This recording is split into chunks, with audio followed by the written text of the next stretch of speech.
Okay, we'll start now.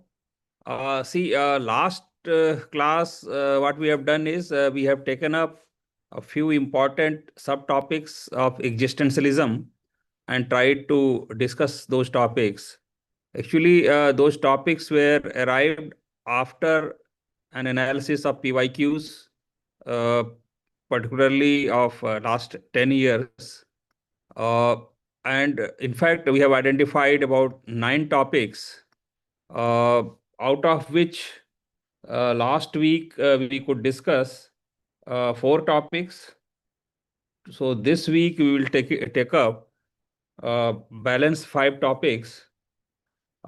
See, this is the list which we had identified, important topics, because from these topics repeatedly questions have been asked. Obviously, I mean, questions formation will be different, but uh, the topics will be more or less these only, if, as far as uh, this existentialism is concerned.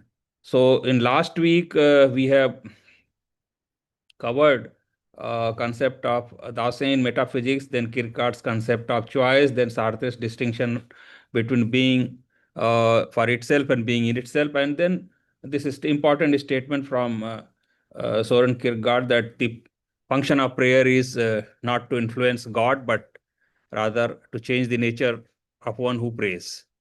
Now, in this class, we will be covering balance 5 topics. Uh, Fifth is I'm responsible for myself and for everyone else. This is Sartre's statement. Then man is condemned to be free. Again, this statement is from Sartre only. Then views of Spinoza and Sartre, because these two are very, very important philosophers and almost diametrically opposite as far as freedom of will is concerned. Then again, Sartre's statement, existence precedes essence, and then Sartre's notion of nothingness. So you might have understood by now that Jean-Paul Sartre is one of the most important existentialist philosophers.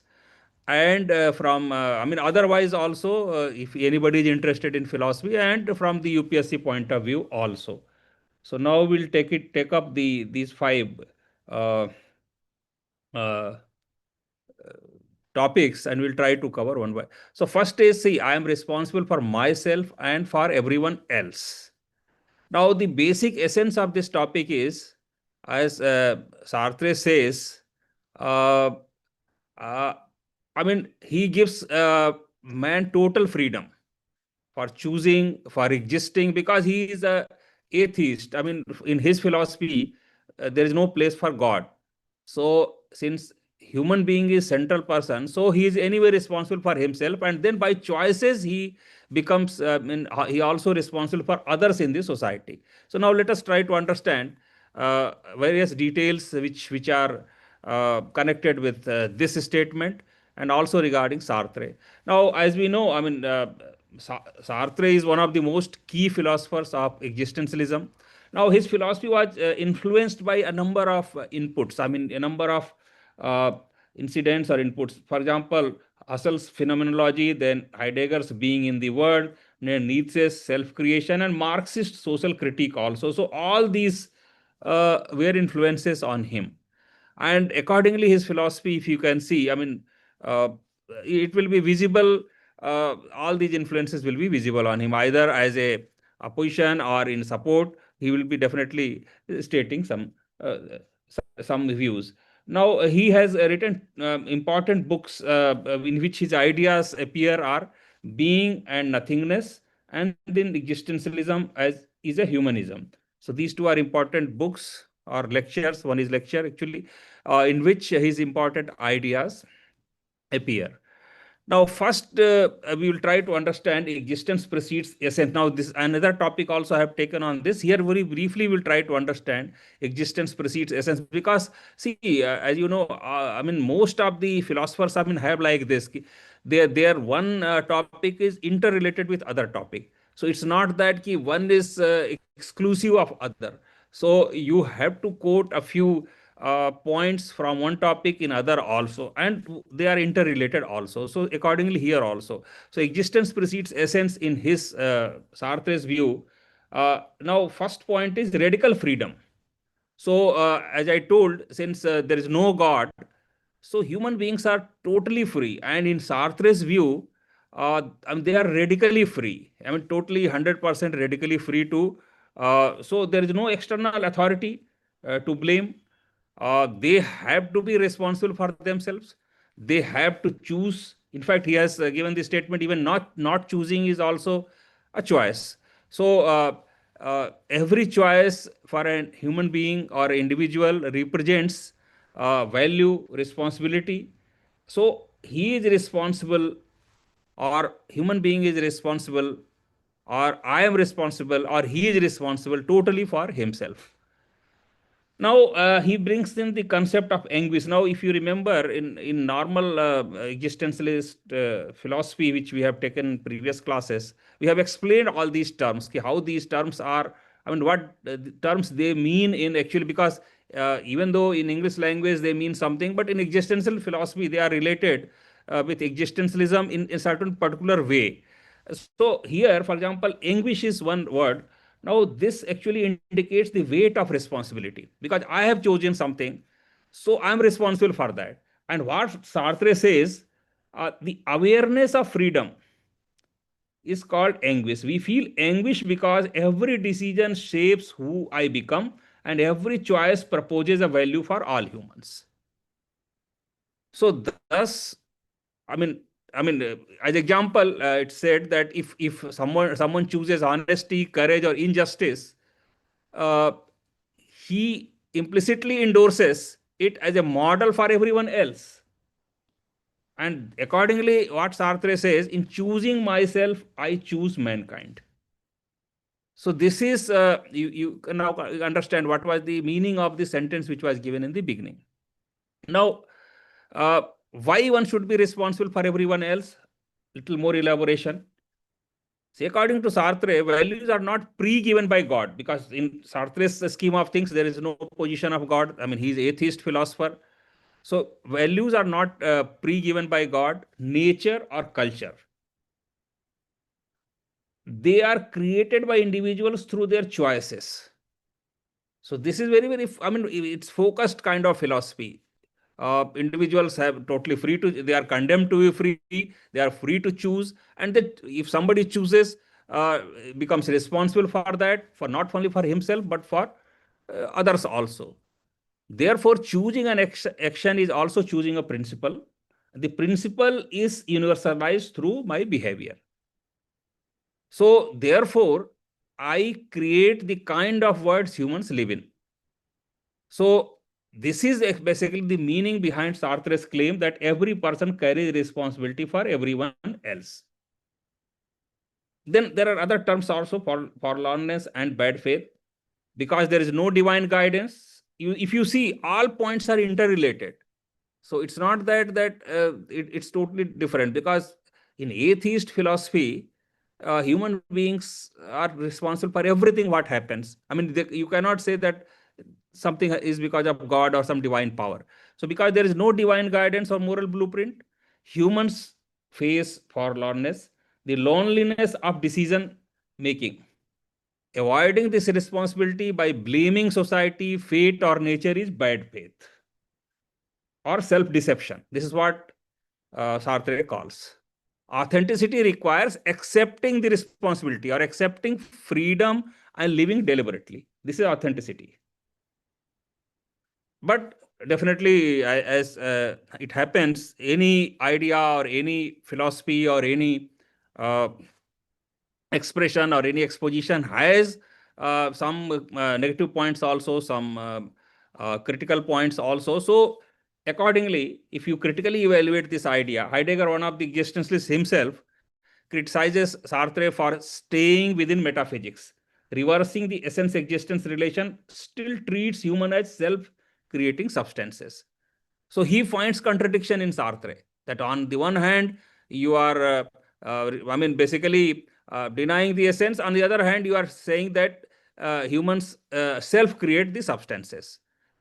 Then Herbert Marcuse argues that Sartre turns real operation into abstract angst and ignores material social structures.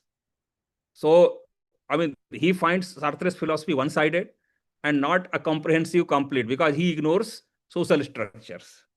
Then other philosophers or critics, Walheim and Baldwin, claim he misreads Freud and exaggerates rational conscious choosing, because there was impact of Freud also on Sartre. Again, political critics, because there was impact of Marxism also. So political critics like Paul Johnson and Brian Anderson fault Sartre sympathy for Marxism and violent anti-colonial movements. Another critic, Clive James, calls Sartre's radicalism a literary prose and not uh, actual philosophy. It's some prose literature, or not actually found in practice. But despite these objections, Sartre has been one of the most critical and important philosophers in 20th century. Uh, his formulation is influential and very powerful explanation for freedom, responsibility, value creation, and authenticity. So all these are impacted, and any modern philosophy will be incomplete without Sartre's views. Now we'll go to sixth topic. Again, this is related to Sartre, and part of it already we have seen in the previous topic also. Man is condemned to be free. I'm not going to in the introduction, but why he is condemned? Let us understand why he is condemned. Sartre begins from atheism, you know already. So if there is no God, then humans are not created with a fixed nature or purpose. So what it leads to? This leads to existence precedes essence, which means we first exist in the world, and the world we first exist in the world without any predetermined nature. Only later do we create our values, identity, and purpose through choices. So, and this is just opposite in earlier philosophers. If you see Plato and Aristotle, their essence precedes existence. So here it's opposite. Existence precedes essence. So this freedom, which Sartre talks, man is condemned to be free. This freedom is not voluntarily chosen. It is thrust upon, because whether you say yes or no, you are free. So that's why you are condemned to be free. I mean, it's not your choice to be free. Whether you don't want to be free, then also you are free. That's what Sartre means. So Sartre writes, condemned mind is condemned to be free because once thrown into the world, he is responsible for everything he does. So this is basically the meaning of this. Man is condemned to be free. Freedom is therefore not a privilege, but an inescapable condition of being human. This is Sartre's view. And accordingly, if you see total responsibility and anguish, there is total responsibility. Human freedom for Sartre is absolute. Every action is chosen. Even when one follows orders or has no choice, this gives rise to anguish, the anxiety. Why? Because he alone is responsible for his actions. You cannot, or a human being cannot blame God, nature, or society, character, or upbringing. Every choice expresses a value he implicitly projects for all humanity. This we have seen in earlier also. Thus, for Sartre, in choosing for myself, I choose for all men. So this is also interrelated, as I told. Now, bad faith and authenticity, this also we have seen, but to escape this responsibility, people often take shelter in excuses. It's not my nature, or it's my nature, I had no option. Sartre calls this irresponsible behavior as a bad faith, a form of self-deception. Authentic living requires accepting one's freedom, owning one's decisions, and living without relying on external authorities or justifications. Now, another important concept, death and urgency of freedom. For Sartre, awareness of death intensifies responsibility, because after death, one becomes a mere object in others' memory. Hence, freedom must be exercised meaningfully while alive. This is what Sartre means, through committed action. Now, again, this view also, just like previous one, has critical and almost similar critiques will be there here also, because these are interrelated arguments. Heidegger, another existentialist, argues that Sartre still remains within metaphysical dualism. Reversing essence precedes existence, does not escape metaphysics.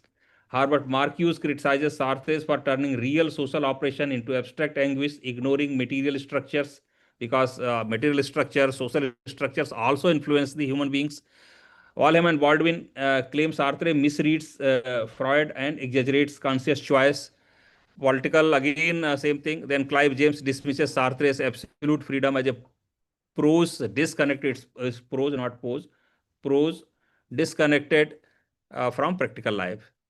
But freedom for Sartre is not a comfort but responsibility. So, absolutely, he is very, very important as far as creating an importance of freedom in humans' life, basically.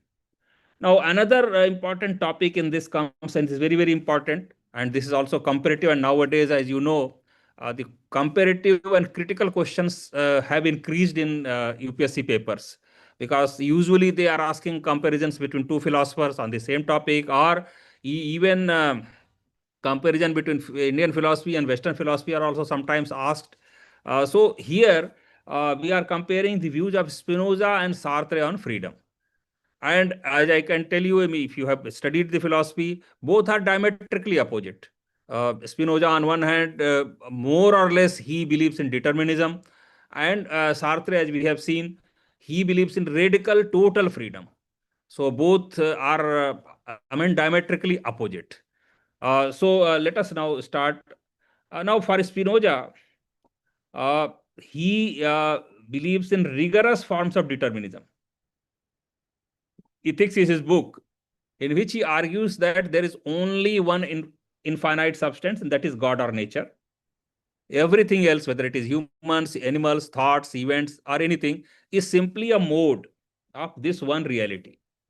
Now, since all events follow from God, Spinoza rejects traditional free will. He rejects. Every human action is caused by prior causes extending infinitely backward. But in a different way, he gives slight freedom. If you can understand what Spinoza says, freedom for him is not choice but self mastery. This is what is Spinoza's view. A person is free when they act from reason, not passions, understand the necessary order of nature, become an active cause rather than being pushed by external forces.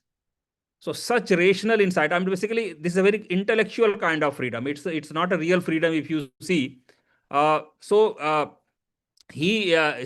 freedom is inner liberation through understanding. So, I mean, on the one hand, I mean, if you straightway say it's total determinism, but he tries to explain it in a way that if you have understood the nature, if you have understood working as per reason, then if you get inner liberation through understanding, then you are free. That's what Spinoza says. Now, what Sartre says, we have already seen in earlier this thing, man is condemned to be free. So that itself is, we'll try to elaborate here. Just opposite position. His book in Being and Nothingness and Existentialism is humanism. Sartre rejects all forms of determinism, whether it is biological, whether it is social, whether it is divine. And he, because I already told, he's an atheistic existentialist. He argues existence precedes essence. There is no God, no fixed human nature. Humans first exist and create themselves through choices. So he says that since man cannot escape choosing, so therefore he is condemned to be free. So freedom for him is absolute and inseparable from responsibility. Every choice which a human being makes, changes the word also, or people around him also accordingly. So he says that I am responsible for myself and for everyone else. Avoiding responsibility leads to bad faith, a state of self-deception. So if in brief, if you want to understand Spinoza, freedom is understanding necessity, rational self-control, aligning with nature. For Sartre, freedom is radical choice, self-creation, moral responsibility. And if critically you want to examine Spinoza, though he is praised for linking freedom with emotional clarity and other things, Copleston and Hegel argue that his strict determinism leaves little room for individuality. So in Spinoza's scheme of things, uh, individual freedom is very, very limited in real sense. But Sartre is definitely man is condemned to free, is admired for his defense of responsibility and agency. Yet, the critics, like we have already seen, argue that he exaggerates freedom and ignores social, biological, and historical constraints. Because definitely, if you discuss about free will, a human being is not very free because social, biological, historical, and other constraints are also affecting any individual. So, if in conclusion, if you want to say, Spinoza grounds freedom in intellectual insight, while Sartre locates it in existential choice. Now we'll go to next. This again, this basic basis of, if you can say, existentialism. Existence precedes essence. Again from Sartre, is the central claim of atheistic existentialism, especially for Sartre. In lectures, existentialism is a humanism. We have already seen, basically what it means, but we'll again try to little elaborate it. Now, traditionally, if you see the philosophers such as Plato, Aristotle, Aquinas, and even later rationalists held that essence precedes essence, existence, which means that humans possess a fixed nature, purpose or essence created by God or embedded in reason. So this is meaning of the essence precedes existence, that human beings first have some essence which is created by God or embedded in reason. But Sartre's view is totally opposite. What Sartre says, no, human beings first exist and only later define themselves through their actions. There is no divine blueprint or predetermined human nature. So, thus, identity, values, character, and life, etc., everything is created by human beings, self-created. If you see for Sartre, the philosophical roots, Kierkegaard is known as father of existentialism. So he draws inspiration from him. Heidegger, another existentialist, he also influenced. But these philosophers were theistic. Kierkegaard was theistic philosopher. But Sartre gives the idea secular form grounded in freedom.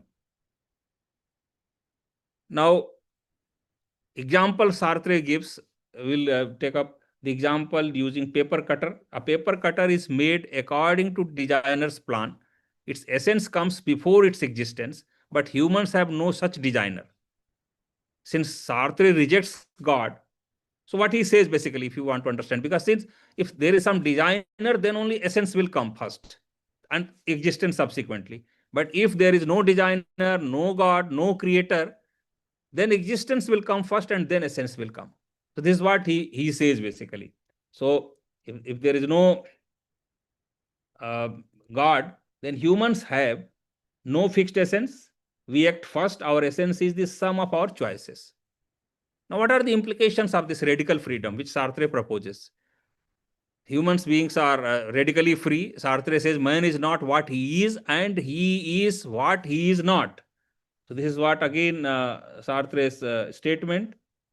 So we are never fixed. We are always becoming. Each choice shapes what we are. Hence, freedom brings responsibility. We cannot blame fate, society, or nature, or culture, or any other thing. To deny this irresponsibility is bad faith, lying to oneself. Authenticity means accepting freedom and consciously shaping oneself. Inauthentic life means opposite of this. Now, again, if you see the critical evaluation, Merleau-Ponty and Simon de Beauvoir argue that Sartre exaggerates freedom and ignores embodiment, gender, and social constraints. So this is important criticism because all these also equally influence freedom. Heidegger criticizes him for turning existence into a humanistic psychology rather than an ontological inquiry. Religious thinkers argue that without a fixed essence, morality becomes subjective because religious thinkers have a point in this. Marxist critics also note that material conditions limit choice more than Sartre admits. So again, this is an important point. But in conclusion, definitely it's a very, very influential idea. It highlights human freedom, autonomy, responsibility, and self-creation. So for which existentialism as a whole is also valued a lot. Now we'll go to last subtopic of this thing, Sartre's notion of nothingness. This also has come in earlier years because all these topics have been selected on the basis of previous year's questions only, and particularly repeated questions have been asked from these topics, so therefore have been selected. Now, his Sartre's concept of notion of nothingness is, I mean, he has given exposition in Being and Nothingness, the book called Being and Nothingness, which he calls an essay in phenomenological ontology. So what he says is, or in this what he wants is to describe human reality by examining consciousness, freedom, choice, and the structure of being. Now, what is the structure of being? Let us try to understand that. Sartre distinguishes being in itself and being for itself. So now let us try to understand what is basically three modes of being. One is being in itself. Being in itself, just like earlier also, in fact, while existentialist class, I have already explained this, but again, we'll take it up. Just like material objects, a table is there, chair is there, which is solid, complete, self-contained, no life. So such object or such material objects are being in itself. Being for itself is consciousness, open, incomplete, and aware of possibilities. For example, human being is being for itself. Being for others, our self-awareness under gaze of another person. So this is third. I mean, he brings three categories. So this is third category. Now, human beings belong to being for itself. This mode contains a gap for emptiness within itself. This is Sartre's nothingness. So this is what Sartre's nothingness is. Now, why consciousness is nothingness? Because Sartre rejects Cartesian view that consciousness is a substance. For him, consciousness is not a thing. It is a relationship, a movement beyond itself. Sartre says consciousness is what it is not and is not what it is. So, which means that it has no fixed nature. So, the inner gap between in human beings allows to negate and question. Sartre gives the example of a cafe, and the absence is not a mere logical statement. So basically, what he says, it has phenomenological weight. We actually encounter nothingness because in his example, if you see example of going to a cafe to meet Pierre and experiencing Pierre's absence. This absence is not a mere logical statement. There is no, I mean, he is not available there. So he is actually absent. So thus nothingness is produced by consciousness itself. Now nothingness and human freedom, if you take up, the power to negate is the basis of freedom. You can say no also, you can say yes also, but you have power to say no, power to negate.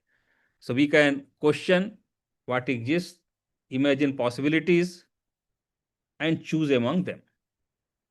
So this annihilation makes humans able to transcend circumstances and avoid determinism. Hence, Sartre links nothingness to freedom and freedom to responsibility, leading to concepts of bad faith, anxiety, and authenticity. So, all we have seen earlier also.